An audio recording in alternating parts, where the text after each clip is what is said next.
I didn't come here to survive. I came here to steal. That's the part nobody would want to hear if I ever got the chance to tell this story to another living person, so I might as well say it now while the truth still matters to me. 3 weeks before the first reports hit the news, before anyone knew what the word outbreak was about to mean, I was planning to rob the pharmacy at St. Elliston Memorial Hospital. Not for money, for oxycodone, 30 milligram tablets, the pale blue. The ones I'd been chewing through at a rate that had already cost me a marriage, a landscaping business, and most of the cartilage in my lower back that started the whole cycle in the first place. My name is Jonah Kessler. I'm 41 years old. I'm not a good man, and this is not a story about becoming one. St. Elliston sits on a hill at the eastern edge of Harrowfield, Connecticut. 6 stories of mid-century concrete and brown brick, built in 1967, decommissioned in 2019 when the new Regional Medical Center opened 12 miles south. The building was supposed to be demolished. Budget disputes kept it standing. The city couldn't agree on what to replace it with, so they locked the doors, shut off the water, and let it rot. I knew the building because I'd done landscaping on the grounds for 3 summers before my back gave out. I knew which basement window had a broken latch. I knew the pharmacy was on the 2nd floor, east wing. And I knew that decommissioned didn't always mean emptied. Controlled substances require DEA paperwork to destroy, and St. Elliston's final administrator had been fired for embezzlement before he finished the disposal protocols. There were drugs still in that building. I was certain of it. I broke in on a Tuesday night in October. The air inside was cold and smelled like mildew and old linoleum. I had a flashlight, a backpack, and a pry bar. I also had 6 remaining pills in my pocket, which I'd rationed across 2 days and which were not going to last until morning.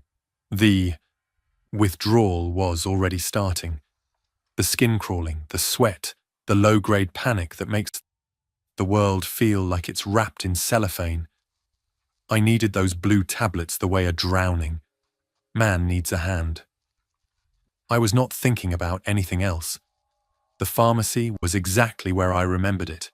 The rolling security gate was down, but not locked.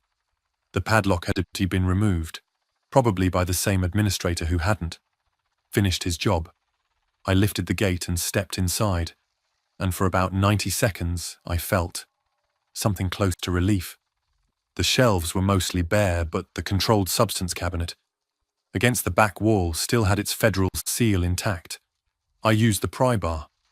Inside, 4 bottles of hydrocodone, 2 bottles of oxycodone, a box of fentanyl patches that I had enough survival instinct left to leave alone, and a scattering of benzodiazepines. I loaded everything into my backpack. My hands were shaking. I dry swallowed 2 pills before I even zipped the bag shut. Then I heard footsteps above me. 3rd floor, slow, arrhythmic, like someone dragging furniture. I told myself it was an animal. Raccoons got into empty buildings all the time, but the sound was too heavy, too deliberate, and it was moving, crossing the ceiling from east to west then, stopping, then starting again. I stood very still in the pharmacy and listened. The footsteps paused directly above me. Then something fell over up there, a crash, metal on tile, then silence. I should have left. That's the obvious thing. I should have taken my backpack full of stolen opioids and climbed back out the basement window and driven home and dealt with whatever was happening in that building by pretending it didn't exist, which was my primary coping strategy for everything in my life. But the pills were already dissolving under my tongue, and the warm, familiar loosening was spreading through my chest, and I felt, for the first time in 3 days, like I could handle things, like I was capable, that pharmaceutical confidence, that borrowed courage. So I went upstairs. The hallway on the third floor was dark except for the moonlight coming through windows at either end. I could see doors standing open along both sides. Patient rooms, empty, stripped to their bed frames. And at the far end of the corridor, a woman was eating a pigeon. She was crouched against the wall beneath the window, backlit by the moon so I could see only the outline of her. Hunched shoulders, a hospital gown hanging loose, hands working at something against the floor. The wet sounds reached me before the visual details did. Tearing. A thick, organic rhythm that I can only compare to the sound of someone pulling apart a rotisserie chicken, except slower, more methodical. Feathers drifted across the linoleum in the faint draft from a broken window. Oxycodone. Talking, of course. 20 milligrams of synthetic courage flooding my receptors, telling my amygdala that everything was manageable. In reality, I was watching something profoundly wrong, and my body knew it. The hairs on my forearms were standing straight. My breathing had gone shallow. But the drug sat between me and the fear like a pane of thick glass. I observed. I catalogued. I did not run. The woman finished with the pigeon and lifted her head. I could see her face now. She was, maybe 60, with short grey hair matted to one side of her skull. Her mouth and chin were dark, with blood. Her eyes caught the moonlight, and for a moment I thought she was looking right at me. But her gaze slid past without stopping, tracking something I couldn't see. She stood up, slowly using the wall for support, and I noticed her left leg was wrong. The ankle was turned, inward at an angle that should have made standing impossible, but she put weight on it without any visible pain response. She began walking toward the opposite stairwell. That same dragging, a rhythmic gait I'd heard from below. She passed within 15 feet of me. She didn't turn. She didn't acknowledge me at all. I watched her disappear into the stairwell and listened to her descend. Step, drag, step, drag, until the sound faded into the lower floors. Then I stood alone in that hallway with moonlight on the floor and feathers settling around a small red stain, and I thought, homeless person, mental illness, maybe bath salts. I built a framework that made sense because that's what addicts do. We are architects of the plausible alternative, the version of reality where our choices remain defensible. I went back down to the second floor. I checked my backpack, confirmed the bottles were secure, and headed for the basement stairs. I was going to leave. I was going to go home and sit on my couch and feel the pills carry me through the night. And tomorrow I'd figure out my next move. That was the plan. The basement stairs were blocked. Not locked. Blocked. Someone had dragged a hospital bed frame across the bottom landing, wedging it between the walls of the stairwell at an angle that I couldn't shift from above. The mattress was gone, but the frame was heavy steel, and it was jammed tight. I pushed, kicked, put my shoulder into it. Nothing moved. I stood there sweating in the dark and felt the first crack. In my pharmaceutical calm, I went back up and tried the main entrance on the first floor. The front doors were glass, but they'd been boarded from outside when the building was decommissioned. Plywood screwed into the steel frames. I tried the emergency exits on the north and south sides. Both were chained from the outside. Fire code violations that nobody had cared about because nobody was supposed to be inside. Except someone was inside. The woman with the broken ankle was inside. And whatever had blocked that basement stairwell had done it recently. The bed frame hadn't been there when I'd come in an hour ago. I returned to the second floor and sat down in the pharmacy with my back against the controlled substance cabinet and my pry bar across my knees. I took another pill.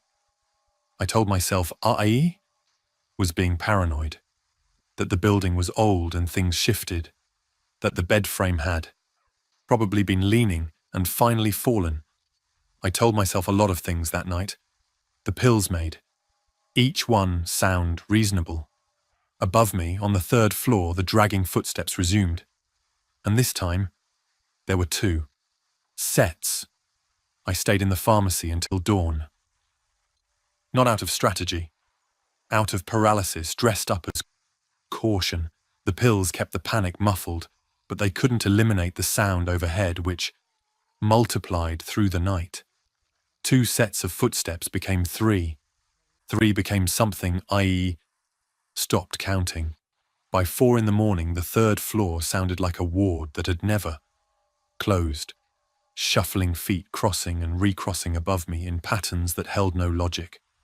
Sometimes they'd stop all at once, perfect synchronized silence, and those moments were worse than the movement.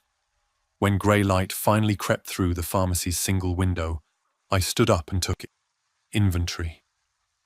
Not of the drugs, of myself. My phone was dead. I had no charger. My car was parked 2 blocks away on a residential street. I had a pry bar, a flashlight with diminishing batteries, and enough opioids in my backpack to keep me comfortably numb for approximately 6 weeks if I rationed. If I didn't ration. And I knew my own patterns well enough to be honest about this. Maybe 2 weeks. The basement exit was still blocked. I checked again, leaning over the railing with my flashlight, and the bed frame hadn't moved. But something else had changed. There was a smell coming. From below now. Sweet. Biological. Wrong. I didn't investigate. I told myself it was a dead animal. Another plausible alternative for the collection. I needed a different way out. St. Elliston was 6 stories built on a hill. The first floor was ground, level in front but partially below grade in back, where the hill rose behind the building. The upper floors had windows, but most were the narrow institutional kind, designed to let in light, but not to let patients jump out. I needed to find a floor with accessible windows that opened wide, enough for my body, and I needed that floor to be low enough that I could drop or climb down without breaking my legs. I started searching the second floor systematically, checking every room. Former patient rooms, examination suites, a nurse's station with dead monitors, and a wall calendar still showing. August 2019. The windows were all the same. 18 inches wide, reinforced glass, fixed. Frames. I could break them, but I couldn't fit through them. The third floor was occupied. I wasn't going up there. So I went to the first floor instead, working my way through the east wing, checking the administrative offices and the old cafeteria. The cafeteria had larger windows, 4 feet wide, hinged at the top. But they faced the rear of the building where the hill came within 6 feet of the glass. The ground outside was steep, muddy, covered in 3 years of unchecked vegetation. If I could get one open, I could climb out and up the slope to the parking area behind the building, then circle around to the street where my car was parked. The first window I tried was painted shut. I used the pry bar. The paint cracked, the hinge groaned, and the window swung outward about 8 inches before stopping. Someone had installed a limiter bracket at some point, a metal arm that prevented the window from opening. More than a crack. Ventilation without escape. I started working on the bracket with the flat end of the pry bar, levering it back and forth, trying to snap the bolt. That's when I heard the voice.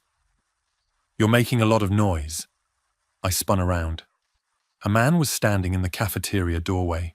He was young, mid-20s, wearing a security guard uniform with the St. Elliston patch on the shoulder. His name tag said, Dennis. He was holding a collapsible baton in one hand and a large fast food cup in the other, and he looked more annoyed than afraid. "Who are you?" I said. I work here. He sipped from the cup. Who are you? Nobody works here. This building's been closed for years. The security contract's still active. Someone has to walk the property once a week. Check for squatters, vandals. He looked at my pry bar pointedly. Thieves. I lowered the pry bar but didn't put it down. Dennis stepped into the cafeteria and glanced at the window I'd been working on. His expression shifted. The annoyance faded. Something more complicated replaced it. You've been upstairs, he said. It wasn't a question. Yes. Then you know why I stopped going above the second floor 3 weeks ago. Dennis had been watching the building change for almost a month. He told me this in the security office on the first floor, a windowless room near the main entrance that smelled like stale coffee and contained a desk, 2 monitors connected to nothing, a cot with a sleeping bag, and an impressive collection of fast food wrappers. He'd made the room into a kind of nest, and, from the look of things, he'd been spending far more time here than his weekly walkthrough required. The first one showed up in September, he said, settling into the desk chair while I stood near, the door still holding my pry bar like it meant something. I found her on the 4th floor. Thought she was a squatter. We get them sometimes, homeless people looking for shelter. I went up to tell her she had to leave. She was just standing in a patient room facing the wall. Didn't respond when I talked to her. Didn't respond when I touched her shoulder. He paused. Her skin was cold, not cool. Cold. Like touching a countertop. And she smelled. Not like a person who hasn't bathed. Like meat that's starting to turn. You didn't call the police? He gave me a look that was equal parts shame and defiance. I called my supervisor, he told. Me, the building wasn't our liability, just the perimeter. Said if someone was inside, that was the city's problem. I filed a report. Nobody came. The pattern Dennis described was slow accumulation. 1 figure became 2. 2 became 5. They entered through gaps he couldn't find, or through the same basement window I'd used before something blocked it. They moved mostly at night, mostly on the upper floors. During the day they were quieter, sometimes motionless for hours.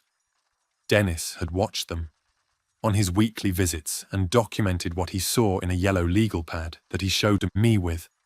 The careful pride of a man who knows nobody will believe him. His notes were meticulous. Dates, times, floor numbers, physical descriptions. He'd noted the broken ankle on the woman I'd seen. He called her Grey Lady and tracked her movement patterns across 3 weeks.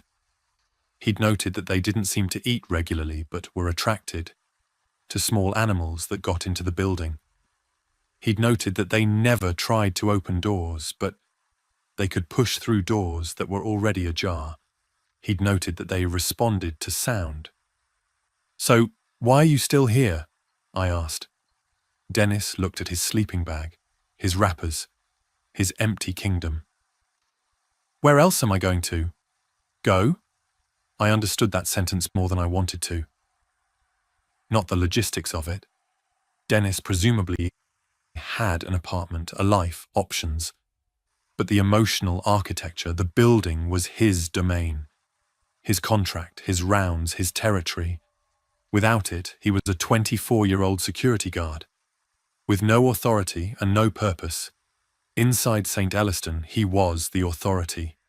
He knew the floor, plans, the stairwells, the maintenance corridors. He knew where the things on the upper floors congregated and how to avoid them. The building had given him something he couldn't get elsewhere. Relevance. I recognized it because addiction works the same way. The drug becomes your territory, your expertise. You know the dosages, the timing, the pharmacology. You become the authority on your own destruction.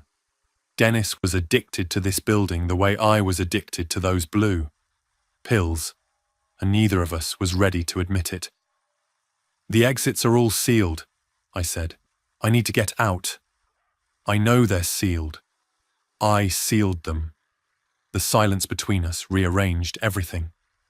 You chained the emergency doors, I said slowly. You blocked the basement stairs. 3 days ago, and 2 of them came down to the second floor for the first time. I heard them in the hallway outside this office. I decided the lower floors needed to be contained.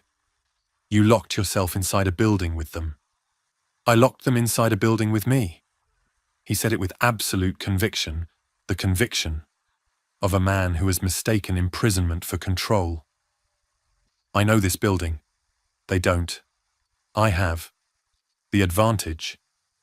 Dennis, you locked me in too. He blinked. That part, apparently, he hadn't considered. The argument that followed was not dramatic. It was the grinding, circular kind. 2 people, with incompatible needs occupying the same small room. I wanted out. Dennis wanted the building to remain sealed. His reasoning was internally consistent and completely insane. He believed that by containing the infected inside St. Elliston, he was performing a public service, keeping them from reaching Harrowfield, doing his job, protecting the perimeter as his contract, specified except inverted, keeping the threat in rather than keeping trespassers out. There are at least a dozen of them up there, I said. Maybe more. You can't contain that with chains and bed frames. I've been managing it for 3 weeks. You've been hiding in a windowless room, eating Burger King for 3 weeks. That's not management. He flinched, and I felt a small, mean satisfaction that I'm not proud of. I knew how to find the soft spots. Addicts are skilled at cruelty when cornered. We know exactly where the insecurity lives, because we're always mapping our own. Dennis didn't open the exits. Instead, he offered me a compromise. He'd show me the roof. Street. Elliston had a flat roof accessible through a maintenance hatch on the 6th floor. From there, he said, I could see the surrounding area, get my bearings, maybe find an alternate way down. Fire escape, a drain pipe, an adjacent structure close enough to reach. The 6th floor means going through them, I said. Not if we go up the west stairwell. They stay mostly in the east wing. I've watched them. They cluster near the windows. I think they're attracted to the light or the warmth. The west side is interior rooms, no windows. They don't go there. I didn't trust Dennis. I want to be clear about that. But I trusted my own options even less. The first floor windows were too small or too secured. The basement was blocked. And the pills in my backpack were whispering to me that everything would be fine, that Dennis knew this. Building, that the risk was manageable. Pharmaceutical confidence again. Borrowing courage from a bottle and mistaking it for judgment. We went up the west stairwell at noon. Dennis led with his baton extended, moving with AE. Practiced quiet that confirmed how many times he'd done this. I followed with my pry bar. The stairwell was concrete, unlit, and the temperature dropped as we climbed. By the 3rd floor, I could hear them through the fire doors. That shuffling, that arrhythmic congregation of broken gates. But the sounds stayed on the eastern side of the building, muffled by distance and walls. 4th floor. 5th floor. Dennis paused at each landing, listening with his head tilted like a dog, hearing a frequency I couldn't detect. At the 5th floor landing, he held up a hand, and we stood, motionless for a full minute. Something was moving nearby. Not the shuffling crowd sound, but a single set of footsteps closer on our side of the building. Dennis pointed upward with his baton. We kept climbing. The maintenance hatch was at the top of a short ladder bolted to the wall above the 6th floor. Landing. Dennis climbed first, pushed the hatch open, and daylight poured down like water. I followed him up and out onto the roof. The air hit me first.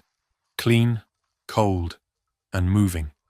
A sharp wind from the northwest, that carried the smell of fallen leaves and distant chimney smoke. After a night in that building, breathing mildew, and that sweet biological wrongness, the outdoor air felt like surfacing from deep water. I stood on the tar and gravel roof and breathed and felt the pills in my bloodstream competing with actual, genuine relief. Then I looked at the view and the relief died. Harrowfield spread below us to the west and south. From 6 stories up, the town looked almost normal. Residential streets, the commercial strip along Route 9, church steeples, school, buildings. But the roads were wrong. Cars were stopped at odd angles on Main Street, doors hanging open. A delivery truck had jumped the curb and come to rest against the front of a hardware store, and there was no movement. No people walking, no traffic flowing, nothing. "Dennis," I said, "when was the last time you actually left this building?" His silence was its own answer. We stayed on the roof for 2 hours that first day, and those hours reorganized everything I understood about my situation. The building was not a detour on my way home. There was no home to go to. Or if there was, the path to it ran through a town that had gone quiet in ways. That eliminated casual travel. From the roof, I could count 14 vehicles abandoned on visible roads. I could see a house on Prospect Street with its front door standing open, and what appeared to be dark stains on the porch steps. I could see the elementary school parking lot, still full at midday on what I was fairly sure was a Wednesday. Dennis processed this differently than I did. He sat on an HVAC unit with his baton across his knees and stared at the town with an expression I can only describe as vindication. He'd been right. The things in the building were not an isolated phenomenon. He had been standing guard against a real threat, and the world had caught up into his paranoia.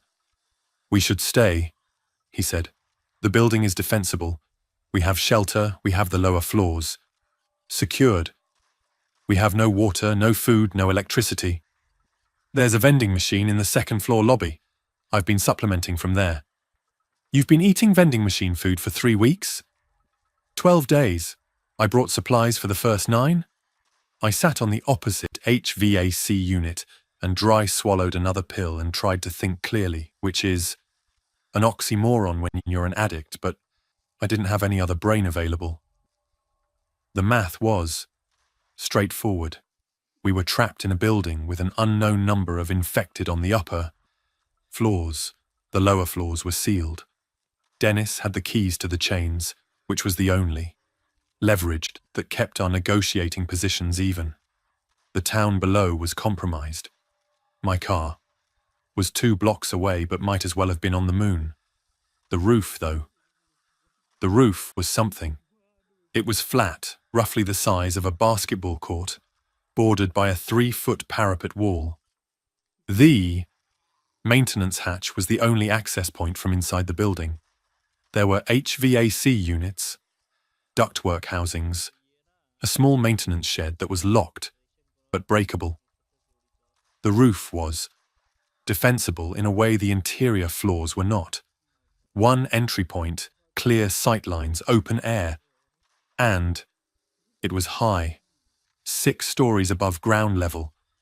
Whatever was happening in Harrowfield, it was happening down there. "We should move up here," I said. "Not stay inside, up here, seal the hatch, live on the roof.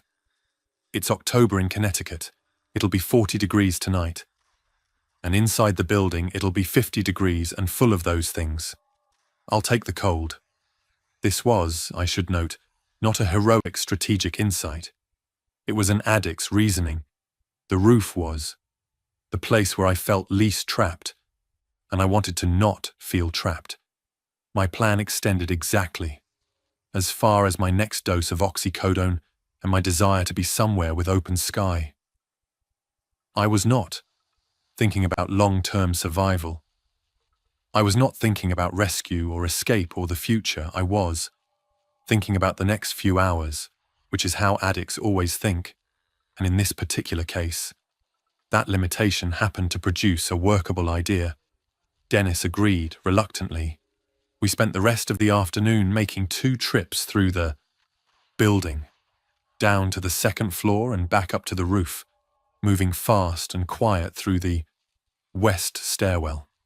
We brought the sleeping bag, the vending machine's remaining contents, which Dennis smashed open with his baton, treating the destruction like a ceremonial act. His legal pad, my backpack, and a plastic storage bin from the maintenance shed that we filled with bottles of water from the bathroom taps. The water still worked. The city main hadn't been shut off, or hadn't been shut off yet. On the 2nd trip, climbing back through the 6th floor hatch, I looked down the hallway, toward the east wing, and saw 3 of them standing motionless in the corridor. They were, facing each other in a rough triangle, heads bowed, like parishioners in prayer. None of them looked at me. I pulled myself through the hatch and closed it and did not go back inside. The first night on the roof nearly broke the arrangement. The temperature dropped to 38 degrees and the wind didn't relent. Dennis had the sleeping bag. I had my jacket and the chemical warmth of opioids, which is not actual warmth but a dulling of the discomfort signal that tricks you into believing you're fine while your body temperature drops. I sat against the maintenance shed with my knees pulled up and my backpack clutched to my chest. Not for insulation, but because the drugs were inside it, and I had already calculated that Dennis might try to take them. That calculation tells you who I am. Not calculating how to survive, how to escape, how to help, but how to protect my supply. The apocalypse had not changed my priorities. It had merely changed the backdrop. Dennis, to his credit, recognized the unsustainability before I did. He unzipped the sleeping bag at around midnight and spread it flat so it covered both of us, which required sitting shoulder to shoulder against the shed wall, close enough that I could smell the chemical tang of his deodorant and the fast food grease embedded in his uniform. We didn't speak. We shivered, together in a parody of companionship, 2 men who had nothing in common except geography and the basic mammalian need for shared warmth.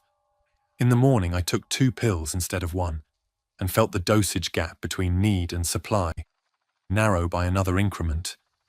My back hurt from sitting on concrete all night. My hands were stiff with cold. I stood up and walked the perimeter of the roof, looking down at Harrowfield in the thin grey light of an overcast dawn, and I saw something that changed the texture of everything.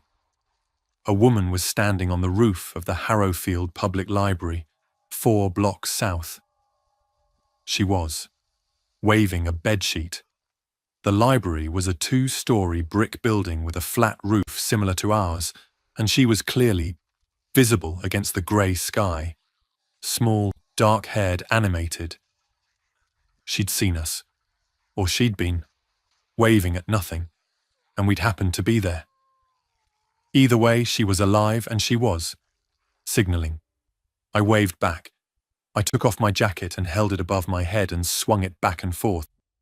Dennis joined me at the parapet, and we both stood there in the cold, waving at a stranger on a rooftop half a mile away, and I felt something that the pills alone could not explain.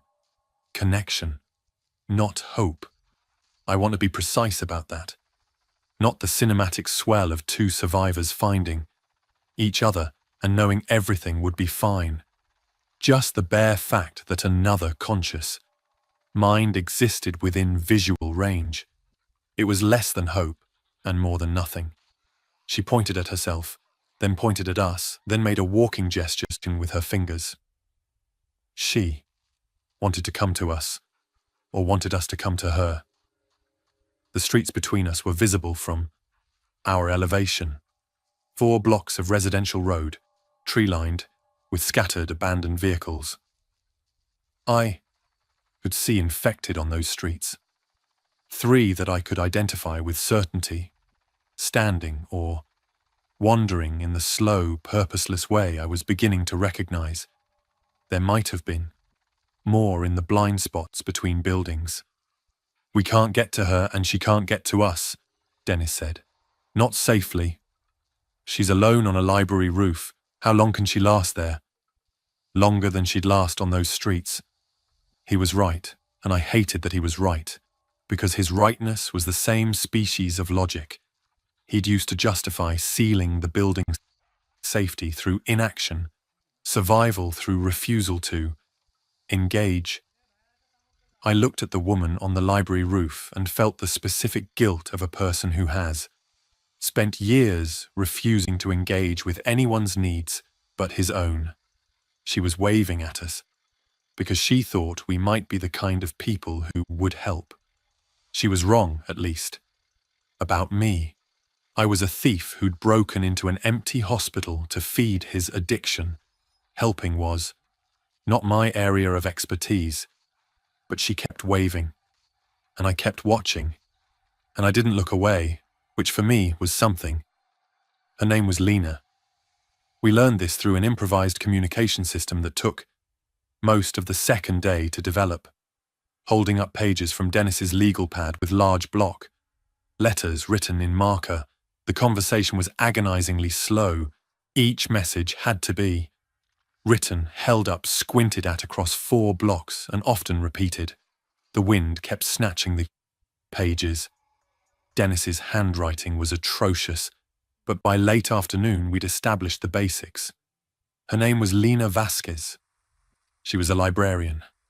She'd been in the building when the town went wrong 5 days ago and had barricaded herself in the second-floor reference section before moving to the roof when infected broke through the ground-floor windows.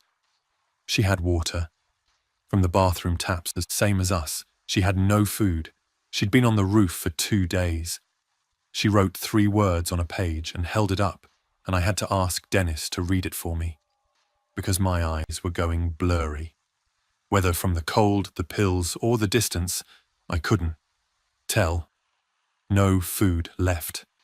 Dennis and I had a finite supply ourselves.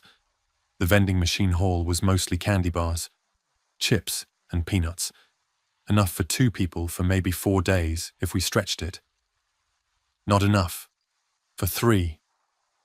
Not enough to share with someone we couldn't reach. We can't help her, Dennis said, not unkindly, with the flat pragmatism of someone who'd been doing triage math in his head for weeks. We can try. How? Walk through 4 blocks of infected? You saw them down there. I saw 3.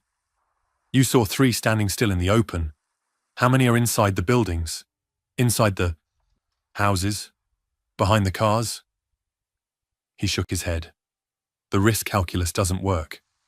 The risk calculus. Dennis talked like that. Borrowed language from security training manuals and liability assessments. He reduced human situations to risk calculus and threat vectors and containment protocols. And the terrible thing was that he was usually right. The numbers didn't work. Trying to reach Lena meant descending through 6 floors of a building with an active, infected population, exiting onto unfamiliar streets, navigating 4 blocks with unknown threat, density, and somehow getting both of us back. It was irrational. I went to the hatch and opened it. Not because I'd made a brave decision, not because I was selfless, or had suddenly discovered a moral backbone I'd been missing for 41 years. I opened it because I'd taken my last planned pill 30 minutes earlier, and the warm, manageable glow was at its peak. And when I was high, I did impulsive things. My entire criminal history, my entire relapse history, was a catalogue of things I'd done at the peak of a dose when the drug convinced me I was invincible. Breaking into this building had been one of those decisions. This was another. Dennis grabbed my arm. "What are you doing?" "Going down to the first floor, finding a way out, getting to the library." "That's suicide." "Probably, but she doesn't have food." and we have some. And I've been the person who lets other people starve my entire adult life. My ex-wife, my daughter. I hadn't mentioned my daughter before. I hadn't let myself think about her. Chloe, 15, living with her mother in Bridgeport, an hour south. I'd missed her last 3 birthdays. I'd stolen from her college fund. I'd promised to get clean 6 times and lied 6 times, and each lie had been a small abandonment, a quiet starvation. I'm going. Dennis let go of my arm. He looked at me with an expression I couldn't fully read. Part frustration, part something softer. The east stairwell has a fire door on the first floor that's only chained, not padlocked. I have a key. Use the west stairwell going down, switch to the east wing corridor on the second floor. When it's clear, then take the east stairs the rest of the way. The chain key is the small brass. 1. He unclipped his key ring and held it out. Why not just open the doors yourself? I asked. Weeks ago, walk away. Because then the building would be open and they'd get out. They're already out, Dennis. Look at the town. He pressed the keys into my palm and turned away from that truth. The descent through St. Elliston was the most frightening thing I've ever done, and I did it. Wrapped in a narcotic buffer that reduced the fear to a manageable hum. I want to be honest about that. I don't deserve credit for bravery because the bravery was pharmaceutical. The pills made the stairwell bearable. They made the second floor corridor with its strange ambient sounds and the smell that had intensified overnight into something I could walk through rather than flee from. They made the moment I saw 2 of them standing in the east wing hallway, motionless, facing opposite walls like punished children, into something I could process and navigate around rather than collapse in front of. The chain on the east stairwell fire door opened with Dennis's brass key. The chain fell with a sound that was too loud in that dead building, a metallic clatter that echoed up the stairwell, and I stood frozen listening. Nothing came. I pushed through the door and found myself at the back of the building, ground level, facing the hill. The door opened outward onto a concrete loading dock that had been hidden from my earlier search because it was around the corner from the cafeteria windows. The daylight was overcast and cold, and the hill rose steeply behind me, covered in brown October brush. I climbed the hill. My back screamed. My hands clawed at roots and rocks and frozen earth, and I hauled myself up to the parking area behind the building, and then I was standing in open air, on open ground outside the building for the first time in 36 hours. The parking area was empty except for Dennis's car, a tan sedan with a security company decal on the door. Beyond it, a chain-link fence separated the hospital grounds from the residential street behind. I climbed the fence, dropped to the sidewalk, and started south toward the library. The streets of Harrowfield were worse at ground level than from the roof. From above, the abandoned cars and empty sidewalks had looked like a photograph. Still, composed, interpretable. At ground level, they were a diorama of interrupted lives. A stroller on its side next to a minivan. A dog leash wrapped around a parking meter with no dog attached. A shoe in the middle of an intersection, just one, a woman's flat, placed neatly upright as though someone had set it down intending to come back. I moved through these details the way I moved through everything. Behind glass, at one remove, the opioids performing their essential function of making reality tolerable by making it slightly unreal. I saw infected twice. The first was across the street, sitting on someone's front porch steps, head down, motionless. It didn't react to me. The second was inside a car. I walked past a sedan and glanced in, and a face pressed against the driver's window, mouth working, hands flat against the glass. The car was locked. The infected was trapped inside by the same mechanism. That would normally represent escape. I kept walking. The library's front entrance was shattered glass and overturned book return bins. I stepped through the frame into the main floor, which was dim and disordered. Shelves knocked over. Books scattered. Chairs thrown. The smell was here too. That sweet, organic wrongness. But faint. Residual. Whatever had been here had moved on. I found the stairs to the second floor and climbed them and pushed through a door marked Reference Section, and there was Lena sitting on the floor behind a barricade made of filing cabinets and encyclopedia volumes, holding a scissors like a weapon. She was small, 5'2" maybe, with dark hair cut short and reading glasses pushed up on her forehead. She was wearing a cardigan over a library logo polo shirt. She looked at me with an expression of such concentrated, desperate evaluation that I felt physically weighed. "I'm from the hospital roof," I said. "I brought food."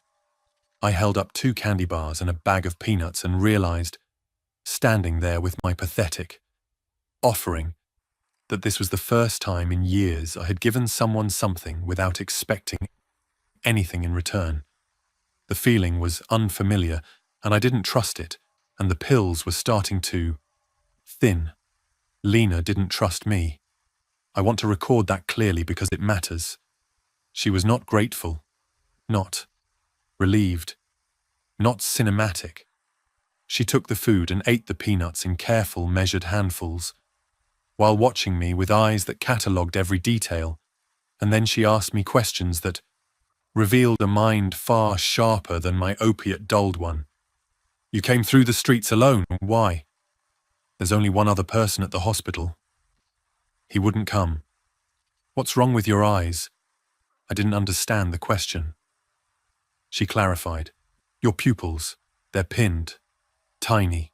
It's 40 degrees out and overcast, and your pupils should be dilated. They're not. You're on something." I could have lied. Lying was my native language, but something about standing in a library at the end of the world with a woman holding scissors made the usual machinery of deception seem absurd.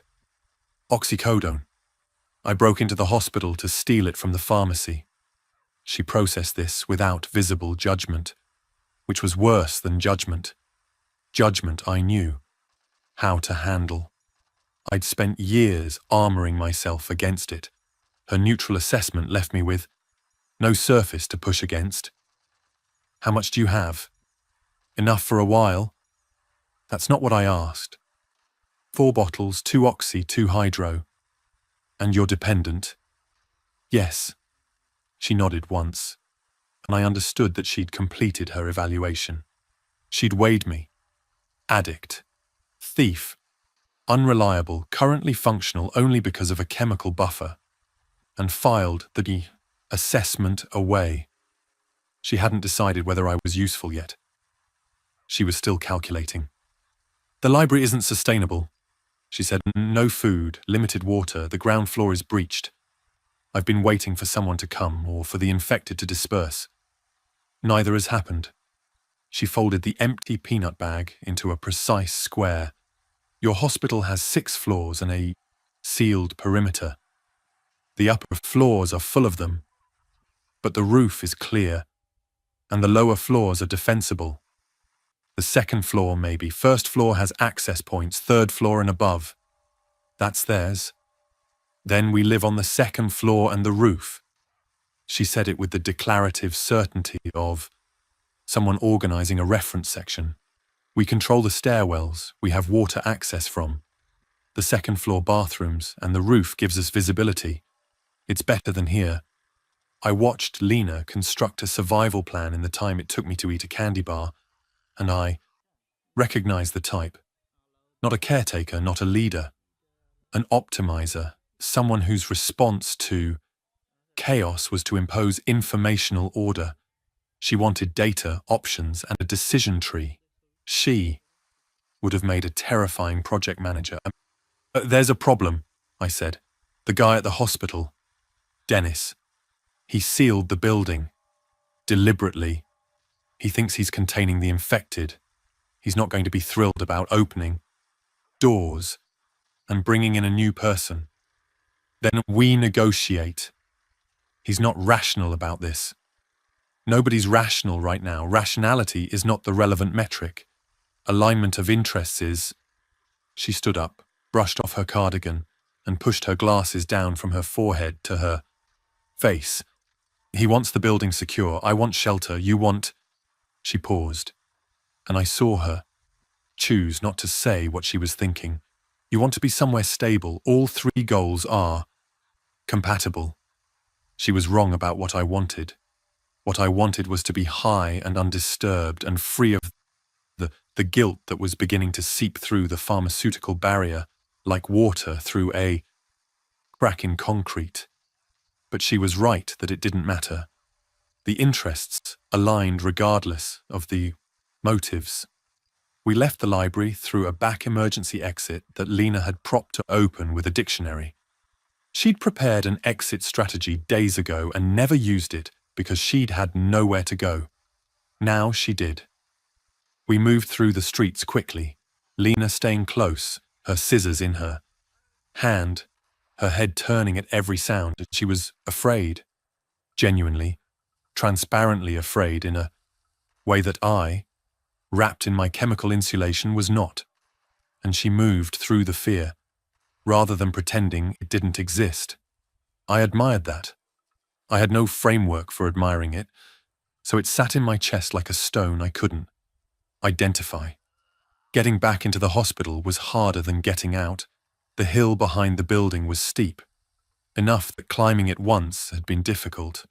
Climbing it twice with a companion who was smaller, lighter, and wearing library-appropriate shoes was an exercise in frustration. Lena slipped twice on the frozen brush and caught herself both times without asking for help. By the time we reached the loading dock, my back was a column of hot wire and I dry swallowed another pill while Lena wasn't watching. Except she was watching. She always was. She simply chose not to comment. We entered through the east stairwell door, which I'd left unchained. The building's interior felt different now, heavier, denser, as though our absence had allowed something to settle. The second floor was quiet, but the ambient sound from above had changed frequency. Less shuffling, more of a low, intermittent vocalization that hovered below the threshold of language. Moaning is the wrong word. It was more mechanical than that. A vibration in the throat that sounded involuntary, like a refrigerator cycling. Dennis was on the roof. He saw Lena come through the maintenance hatch behind me, and his face went through several changes. Surprise, then suspicion, then the controlled hostility of someone whose territory has been invaded. I didn't agree to this.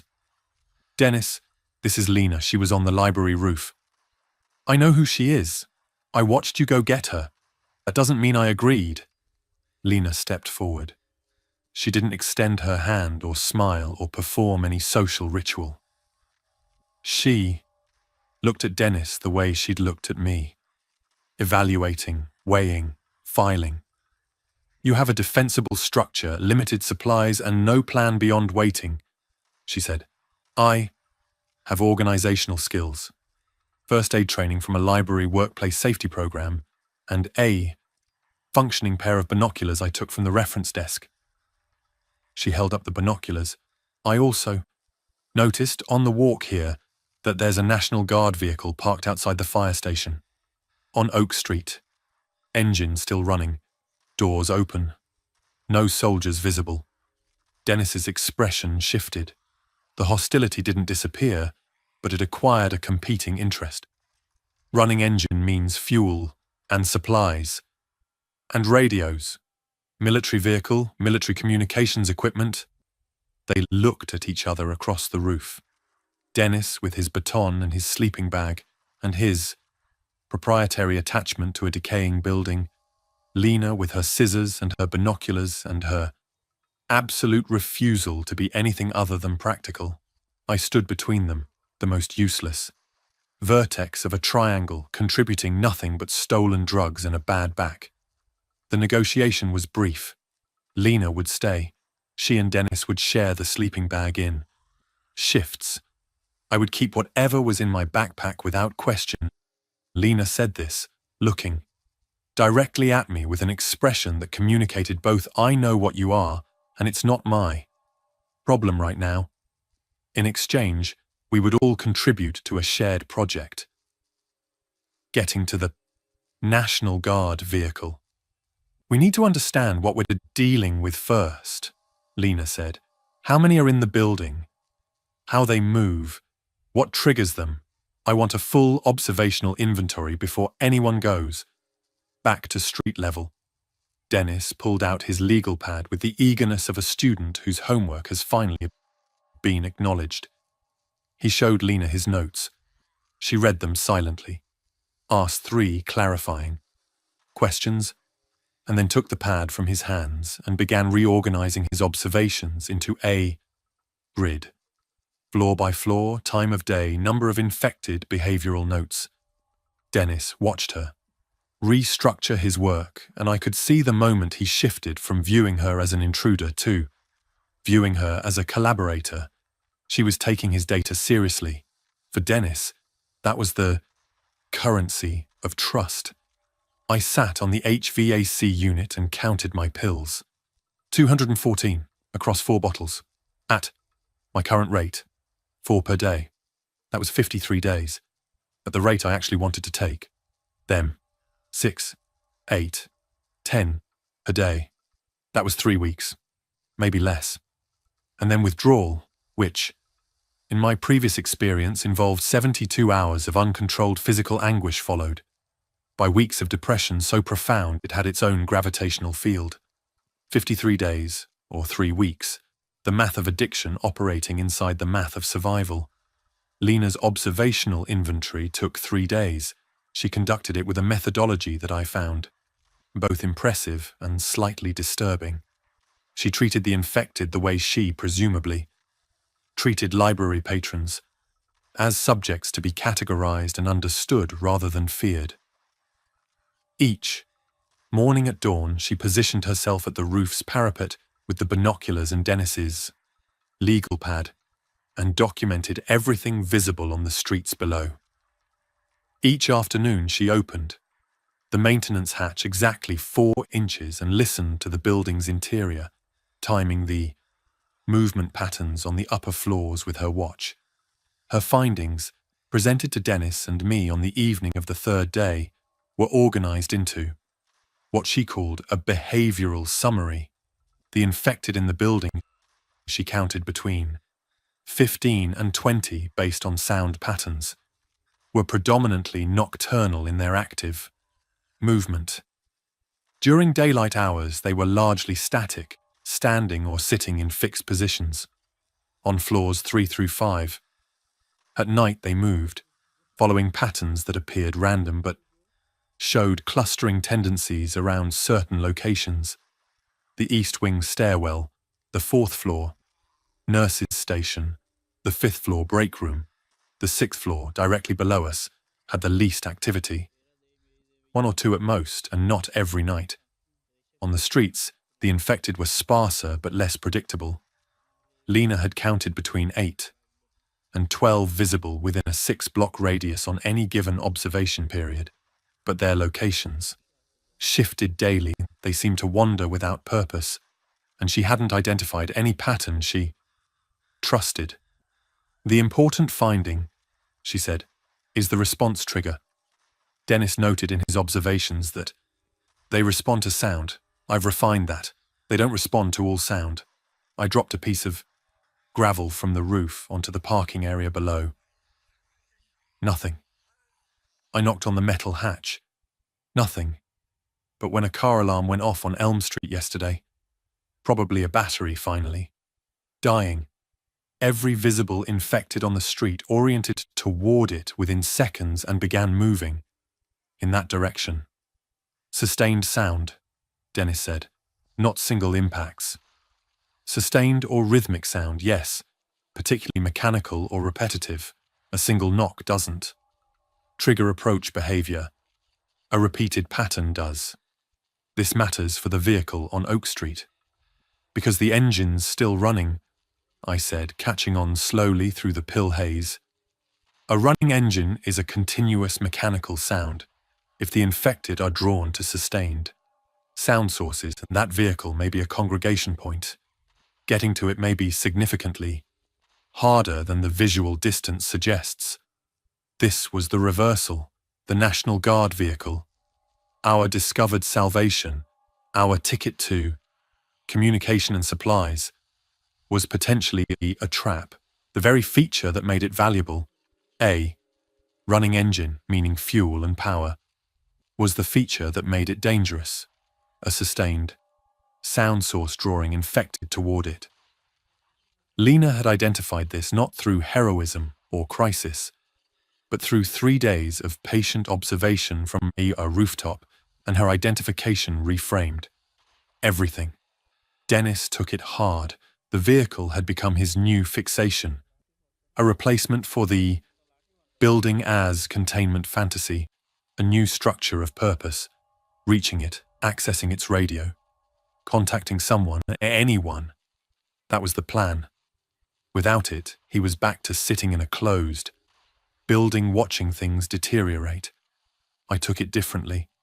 I took it with the muted, unsurprised acceptance of a person who was accustomed to solutions turning out to be problems.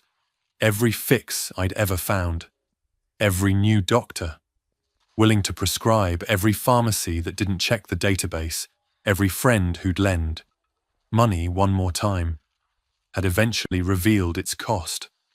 The vehicle with its running engine and its corona of attracted dead was just the macro version of my life.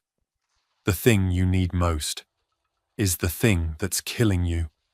We sat on the roof in the last light of an October day and didn't talk for a while. Below us, the building hummed with its population of broken people. Around us, the town held its wounded breath. The wind carried sounds we'd learned to pass. A distant door banging, a dog barking. Somewhere to the north, the engine on Oak Street idling on and on. Lena broke the silence. There might be another way, but you won't like it. She was looking at me when she said it, specifically at my backpack.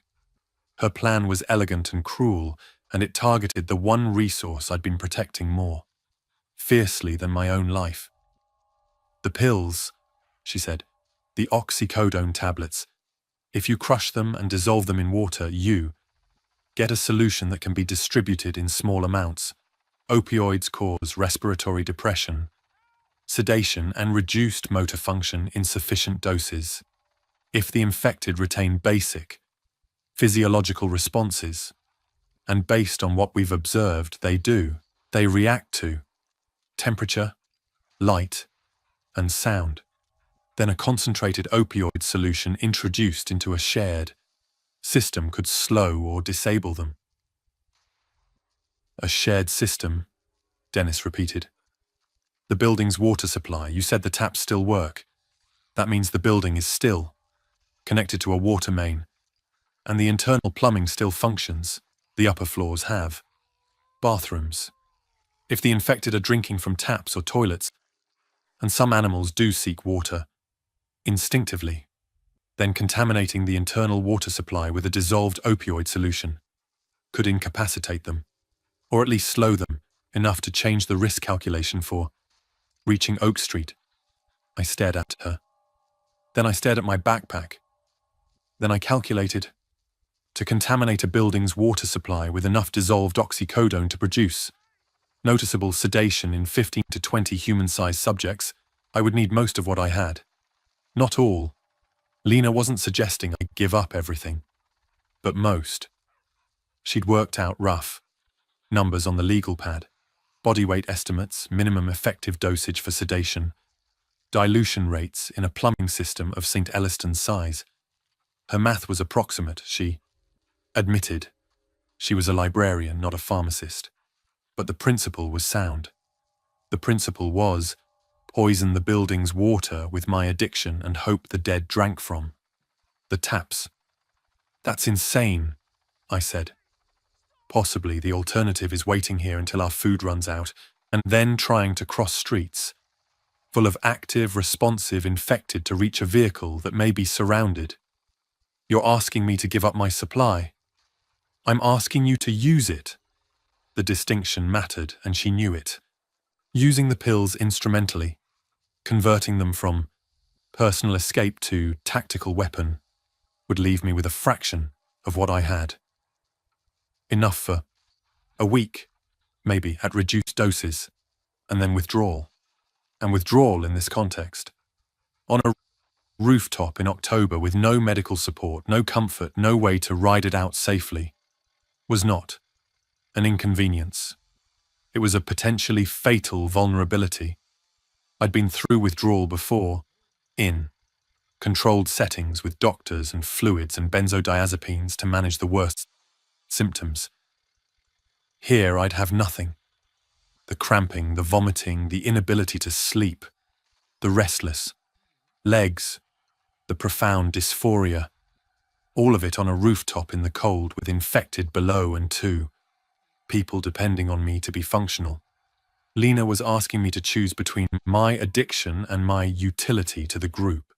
She was, framing it as strategy, but it was a moral test, and the worst kind.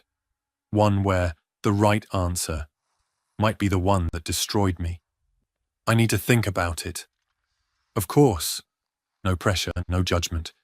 Just Lena folding the legal pad closed and looking at the sky. Dennis said nothing. He understood, I think, better than Lena did. Not the addiction specifically, but the attachment. His building. My pills. The thing you grip tightest when everything else is gone. The last domain where you have control. He'd been asked to open his doors too, and he'd fought it. And he was watching me face the same question with the benefit of recognizing the shape. I spent that night alone at the far edge of the roof, sitting on the parapet wall with my legs, dangling over 6 stories of empty air. I held a bottle of oxycodone in each hand, and I felt their weight with the sensitivity of a jeweler. 107 pills in the right hand, 107 in the left. My future measured in small blue circles, dissolving one way or another. Somewhere below me, the building shifted and groaned. Something was moving on the 5th floor. The wind carried the sound of the engine on Oak Street, patient and persistent. I opened both bottles. We contaminated the water supply on the morning of the 7th day. The process was mechanical and miserable. I crushed 160 pills into powder using the flat of the pry bar against the concrete roof, then dissolved the powder in water from the 2nd floor. Bathroom, creating a milky, bitter-smelling solution that I poured into the bathroom sinks and toilets on the 3rd and 4th floors, while Dennis stood watch at the stairwell and Lena timed our exposure with her wristwatch. The 3rd floor was the worst. I moved through corridors I'd avoided for a week, past open doors, where infected stood or sat in their frozen postures, and poured the solution into every water source I could access. They didn't react to me, not because of the plan. The opioids hadn't taken effect yet, but because I moved slowly, made no sustained noise, and apparently presented no trigger. I was within arm's reach of a man in a hospital gown whose jaw hung at an angle that suggested it was no longer connected on one side. He didn't turn. He didn't register. Me. I poured opioid solution into the sink 3 feet from his motionless hand and walked away. I kept 54 pills for myself. Less than 2 weeks at my current rate. I'd already started, tapering, not by choice but by necessity, reducing from 4 pills a day to 3 and feeling the edges of the world sharpen with unpleasant clarity. The pharmaceutical glass between me and reality was thinning. And what waited on the other side was not courage or clarity, but the raw, ungoverned fear I'd been medicating for years. We waited 48 hours. Lena's theory required time. The infected needed to encounter the water, consume it, and metabolize enough of the opioid to produce an effect. We watched from the roof, listened through the hatch, and tracked changes. On the first day, nothing perceptible. On the second day, Dennis reported that the nighttime movement sounds had decreased, not vanished, decreased. The shuffling was slower. The vocalizations were less frequent. On the second night, I opened the hatch and looked down the 6th-floor corridor and saw one of them, sitting on the floor, slumped against the wall, head lolling in a posture that looked almost like sleep. It was working, partially, imperfectly, and for uncertain duration, but it was working. My addiction, my weakness, the thing I'd protected and prioritized above all human connection, was sedating the dead. On the morning of the 9th day, we went for the vehicle, all three of us, Dennis with his baton, Lena with her scissors and binoculars, me with my pry bar and my diminishing chemical courage. We descended through the building, and the difference was tangible. The infected on the 3rd floor were sluggish, slowed, several of them slumped against walls or lying on the floor. Not dead. Their eyes tracked, their mouths worked, but reduced, as though the world had become thick around them. I recognized the state. I'd been in that state 1,000 times, the warm, heavy surrender of opioid saturation, the body systems running at quarter speed. We passed through them.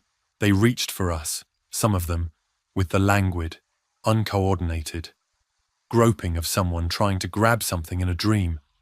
One caught Dennis's sleeve and he shook it off without effort.